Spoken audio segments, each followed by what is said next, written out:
What's up, you guys? Good morning. Well, it's Wednesday.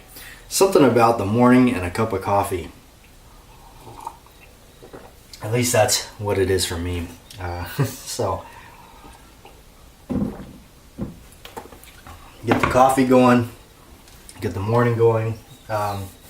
Yeah, we worked on a video this morning for the main channel. We did do the talk on the snub nose revolvers. We talked about them and talked about my love for them and basically movies and whatnot. I wanted to follow up with kind of more of a close-up video where you can see them right there. So, because I know that is always one of the things that sometimes used to drive me, or it still drives me crazy, is I try to do a better job at it if you're gonna do something and show something, in this kind of a video format. Like, I guess if you're standing there and you got a table in front of you, like how the radio show, the JW's radio show is, I try to make sure that it's done nice and close up, so you can at least still see what we're talking about, doing those things, doing that type of video. I wind up turning the video off every time I come across a video where they're doing that type of review, but then you can't really see the item. It's too far away to see. And very much in detail you can't see it. There's no detail at all. So I kind of shy away from doing that because I know myself I wouldn't like to see that. So that's what I try to work on. That's why I created the close-up videos in HD. I really wanted to do an extreme close-up of guns and things so you can see them in a perspective of if you're looking at it yourself. I think I wanted to create something as close to seeing it as in detail as it can get without you actually being there yourself looking at it. In case you're trying to buy it online or whatnot. The same kind of went for instance, my Freddy Krueger glove that I ordered online, made by NECA. It was so hard to find somebody that showed the thing up close. I think there was like only one video really that I saw that was actually decent, that they showed it up close. So I figured since I got mine and it's Halloween, I'll do a video up close. So different subject, but anyway, from what I usually do. But yeah, let's get this Wednesday started. Guys, at work here, and well, it's really dark out, and it's rolling. It's barely 5 o'clock right now, so it's gotten pretty dark out. It's been a really busy day today. Lots and lots and lots of mail coming through, a lot of gun transfers, so I work on that, send all the information on that over. So a friend of mine came by and he dropped me off a soldering iron right here. And I've been trying to think about using this for attaching the fingers with the soldering. Try to do it this route. I'm not sure. I don't know. I don't know if this is getting hot enough. I think I may need to get a soldering iron that gets really hot. This one here is just obviously for electronics. It's a Radio Shack one. But I think it's enough to tell me that the idea may work. I'm not sure. So, and I think it may have something to do with the soldering here, that I think this stuff is a little too thick. I think I need to get some thinner stuff, so I may try that before I invest in a soldering iron of my own. Keep trying his.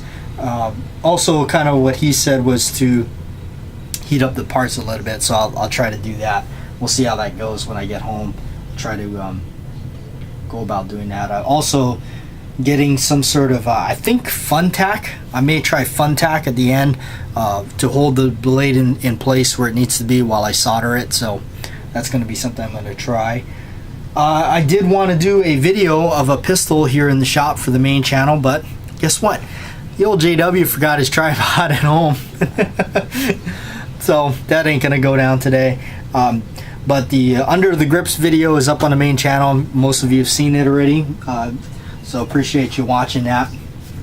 Tomorrow, I'm not sure, may upload the video on the ballast stall, so we'll see. See, that's what happens when you don't have a tripod. I am actually on my way to Home Depot because I want to see their soldering and see what they got. I watched a couple of videos on YouTube on soldering. I'm not a professional at it by far, but it's something I want to learn, and I do want to use the silver soldering stuff that's lead free because of the just coming in contact with it being on the glove and whatnot. So I do know I want to do that. So I just want to kind of go and check it out, and it's kind of cool because doing it is kind of like art in a sense. So I want to check it out. So that's where we're going. Pulling into good old Home Depot right now. And you can see our Home Depot still flies the American flag out in their building. I can't believe people actually are asked to take that down.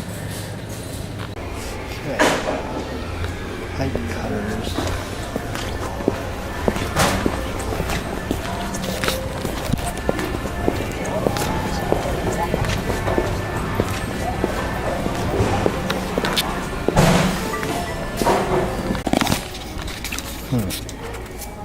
Okay.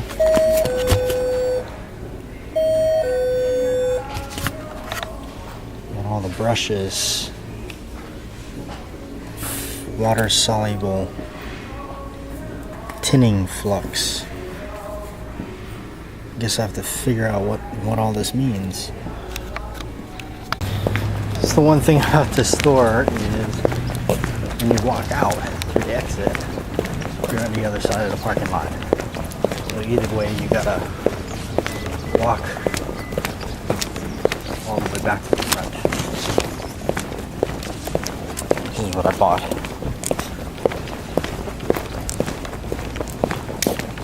So, yep, you gotta walk all this way back to the car. I believe the Lowe's is like this too.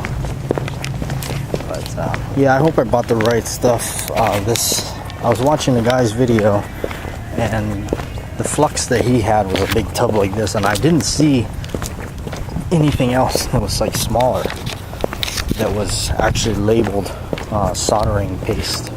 Alright, so leaving what is known as the industrial area, getting on out of here to go home and attempt to solder this thing. Again, I really don't know how it's going to turn out, but it's kind of the fun part of the learning process. Just as with my grips, it wasn't something I learned right away. It's been man, it's been 4 years in the making.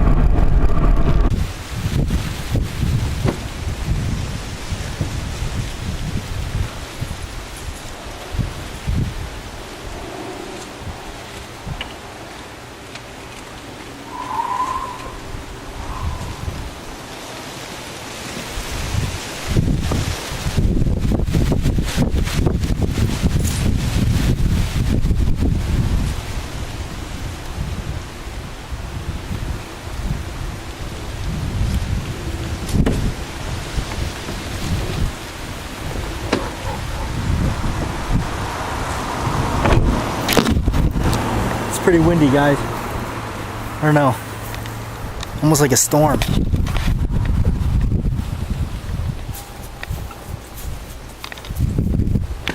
So I actually I did learn a little bit something from the video, and it looks so far it paid off.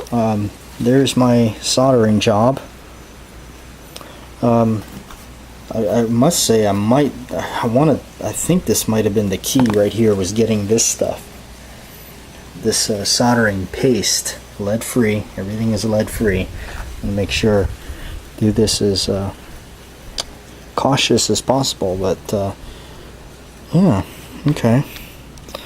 We're looking good so far. Low heat. So one of the things I learned about the video, from the video, not about the video. Come on, get with it, JW. Blah, blah. You know what? I'm gonna blame it on it's nighttime.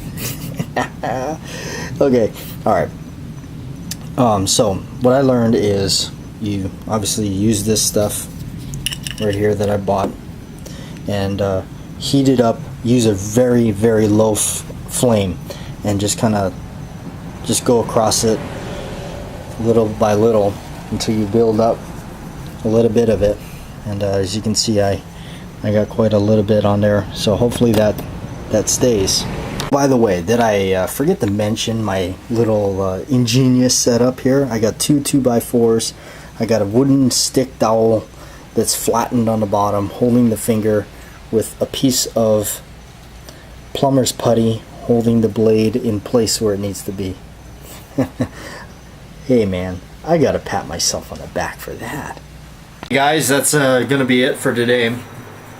I must say I'm happy to report that my soldering has gone very well.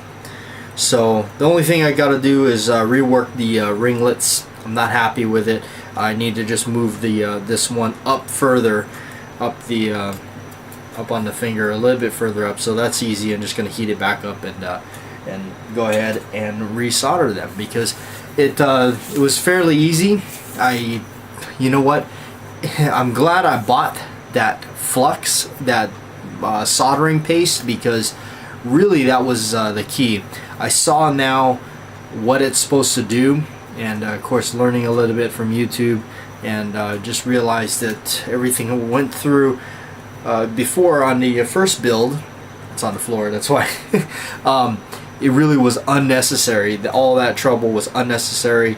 It's really just because it was just not done, thought out correctly. But now that I understand it a little bit more, I think I'm going to attempt it again tomorrow and see how it turns out, because it did turn out. I mean, when I understood a little bit how it works, it helped me kind of do it and slow down a bit. The key thing with the soldering that I learned right there is don't rush things. Just kind of take it slow. You don't need a lot of flame.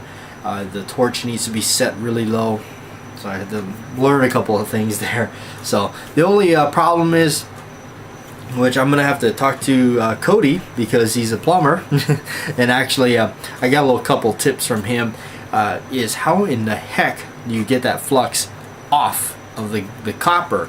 It seemed to have come off my hands okay after quite a bit of scrubbing, but that stuff is like a permanent wax. It can't come off. I tried soap and water. I tried vinegar. I've tried parts cleaner. So I can't seem to get the stuff off.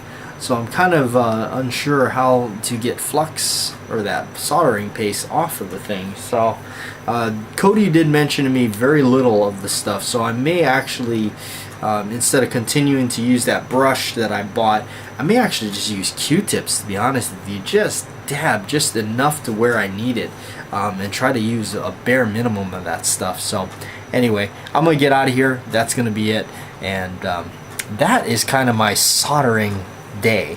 I'm just happy I got to actually learn how to do that. On another note, Bob, your grips, your package should arrive to you, according to what the mail service said, Saturday. So because I did choose priority mail, I did not choose that partial select. That shipping method should be eliminated.